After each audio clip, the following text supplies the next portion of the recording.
It's very ideal for us to use the toy as a metaphor that simulates the design process and constraints. So it kind of brings in the real world, it brings in their ability to design and work in teams, and also have an experience that will continue with them when they go out into the real world. We have a lot of workshops on sketching. Engineers hesitate when they are asked to draw. They think they have to be an artist in order to be able to communicate. So what we have done is using finger paints and sketching a face upside down, holding the other person's hand. There are a lot of engineering students that have innate artistic capabilities that has been suppressed over the years because they just haven't had an outlet for it. Before they go into CAD, they make everything, fake it out with cardboard, with foam core, with duct tape. Creativity doesn't happen if they start designing it directly on the computer. In fact, computers kill the creativity because once they have done and put a lot of time into the computer models, they don't want to change it. And they are very resistant to go to another idea that may be better. Also designing play value into the toys because these toys have to be played by children and they have to enjoy the experience.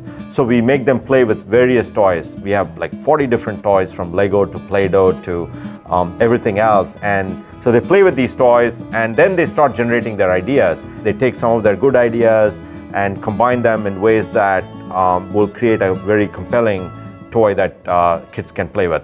The Toy Museum, we're very lucky to have a space like this where all these beautiful toys are exhibited from the class. This is an R2-D2. It was the very first Arduino-controlled toy in the class.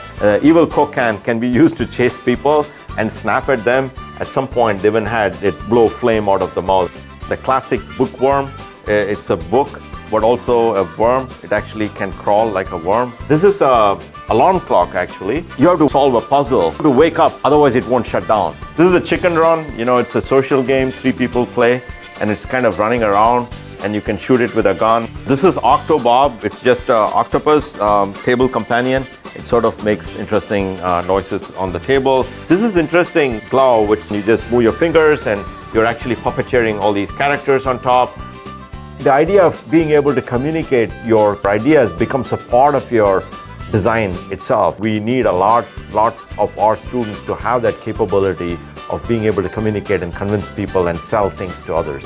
And it's a part of every engineer's toolkit. And if they have that toolkit built, they're going to do very well in their professions. Design element has grown in greater importance, and the making element, the tangible feel for things, figuring things out, putting things in place, and making it work. All of this matters. It makes it very exciting for me and for the students because they're getting cutting-edge education at Purdue.